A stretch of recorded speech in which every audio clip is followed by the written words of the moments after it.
Maka kita bisa kerucutkan lagi nih apabila kita mau fokus mencari saham-saham unggulan di kategori saham syariah.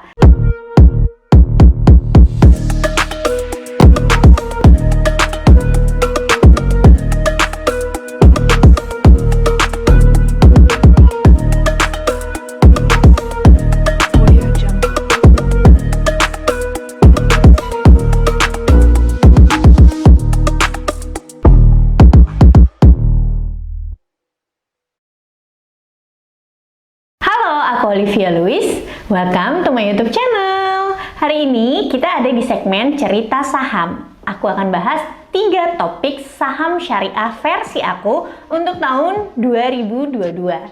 Nah, saham syariah adalah saham sebuah perusahaan di mana kinerja dan produk yang dijual harus sesuai dengan prinsip-prinsip syariah di pasar modal. Terdapat 2 kriteria untuk sebuah saham bisa masuk menjadi saham syariah. Kriteria yang pertama adalah perusahaan dilarang melakukan kegiatan yang kira-kira bisa merusak moral dan juga bertentangan dengan prinsip-prinsip syariah. Seperti misalnya bank berbasis bunga, lalu juga pembiayaan perusahaan berbasis bunga, dan juga melakukan kegiatan produksi, menjual barang dan jasa yang tidak halal. Kriteria yang kedua adalah melihat rasio keuangan perusahaan, di mana debt to asset atau hutang dibanding dengan aset perusahaan rasionya tidak boleh lebih dari 45%. Dan juga pendapatan perusahaan dari penjualan produk tidak halal tidak boleh lebih dari 10%. Seperti yang kita ketahui, di Bursa Saham Indonesia saat ini terdapat 700 lebih saham yang tercatat. Tetapi tidak semua saham adalah saham syariah.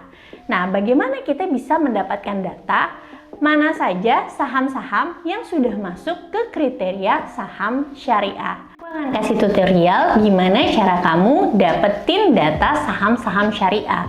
Kamu tinggal buka websitenya idx.co.id, lalu pilih daftar pasar, lalu indeks saham, setelah itu ketik ISSI atau ISI.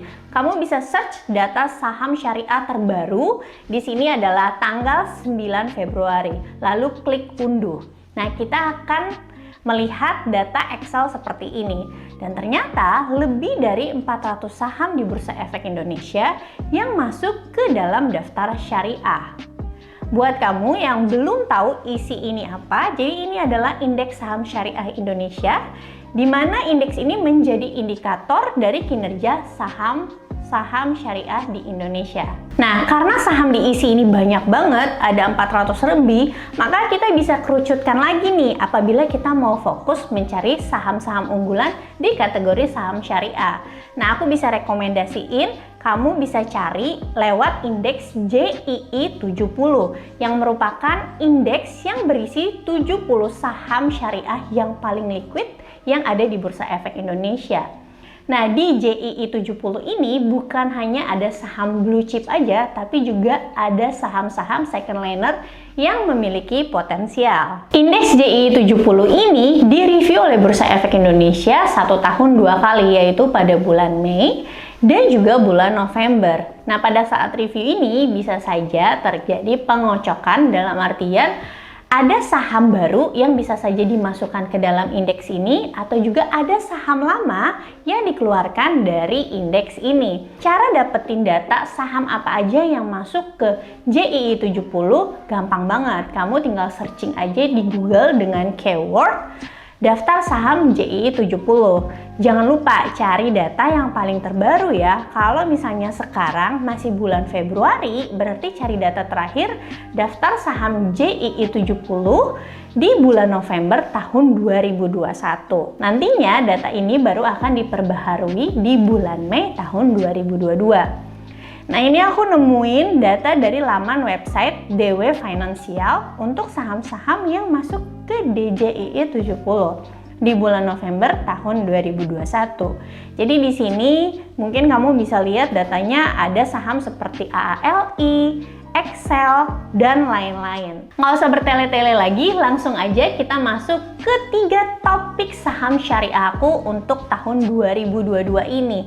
Nah, 3 saham ini masuk loh ke DJII 70. Saham yang pertama adalah MTech. Jadi kalau kamu mau cari saham yang proksinya teknologi, MTech ini salah satu yang wajib banget dimasukkan ke watchlist.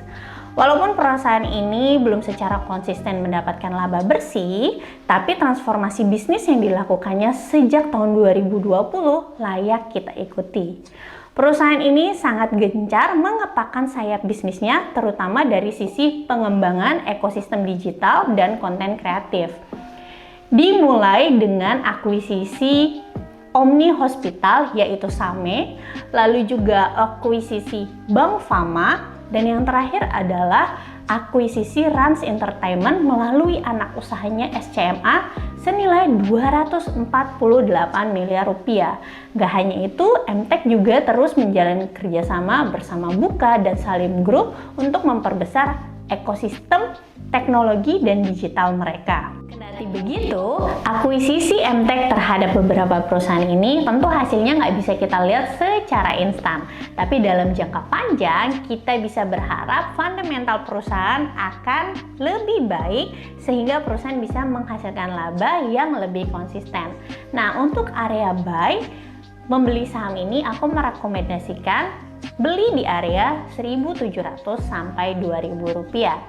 Topik yang kedua adalah LSIP, perusahaan CPO yang memiliki kinerja baik dalam 4 tahun terakhir, di mana laba bersihnya selalu bertumbuh.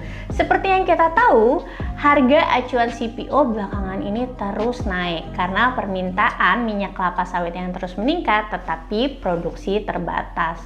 Apalagi sekarang terjadi kekhawatiran di Amerika Serikat bahwa akan terjadi gagal panen dari kedelai. Akhirnya bisa menyebabkan minyak nabati menjadi lebih langka karena produksinya yang menurun. Padahal seperti yang kita tahu, minyak nabati adalah minyak pengganti dari minyak kelapa sawit. Selain itu, Pak Jokowi juga baru mengumumkan akan melakukan DMO 20%, alias setiap perusahaan kelapa sawit harus menjual 20% ke dalam negeri dulu baru boleh ekspor. Ini akan menyebabkan pasokan global berkurang dan tentu akan memicu lonjakan dari harga CPO. Nah, untuk area beli saham LSIP, aku menyarankan di kisaran 1.250 sampai 1.300 rupiah. Sekarang topik yang ketiga atau yang terakhir yaitu MAPI. Siapa yang nggak kenal sama Mitra Adi Perkasa? Holding company dari brand-brand besar seperti Zara, Krispy Kreme, Starbucks, Calvin Klein, Stradivarius, dan masih banyak lagi. Perusahaan retailing ini berjuang di tengah pandemi COVID di mana mall berkali-kali buka dan tutup. Ya gimana enggak, 70% store dari MAPI sendiri itu berada di mall. Jadi pada saat kuartal ketiga 2021 di mana varian Delta merebak di seluruh dunia termasuk juga Indonesia, membuat mobilitas masyarakat kembali terhambat. Sehingga ini mempengaruhi pendapatan dan juga laba bersih perusahaan pada saat itu.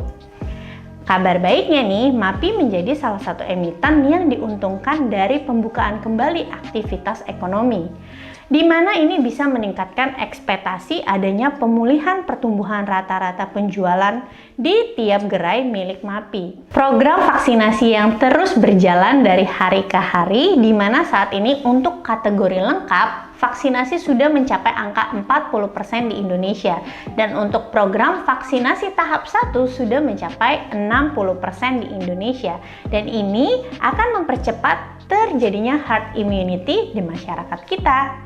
Saat ini kapasitas kunjungan tiap mall sudah boleh mencapai 70% dan diharapkan ini menjadi momentum perbaikan untuk fundamental MAPI sendiri.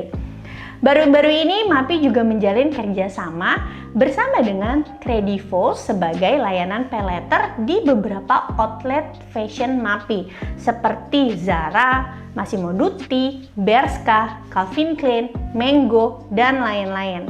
Untuk area buy MAPI sendiri, aku merekomendasikan untuk beli di area 725 sampai 750 per lembar sahamnya. Itu tadi 3 topik saham syariah aku untuk 2022. Gimana dengan kamu? Kamu punya nggak topik saham syariah versi kamu? Kalau punya, silahkan tulis di kolom komentar saham syariah jagoan kamu. Dan juga jangan lupa tulis alasannya supaya ini bisa jadi insight untuk teman-teman lain yang membaca komentar kamu.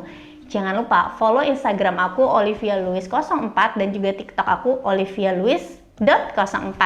Jangan lupa juga ya subscribe YouTube aku dan juga likes dan share video ini ke orang-orang yang ada di sekeliling kamu. Oke, sampai ketemu lagi di episode selanjutnya. Bye!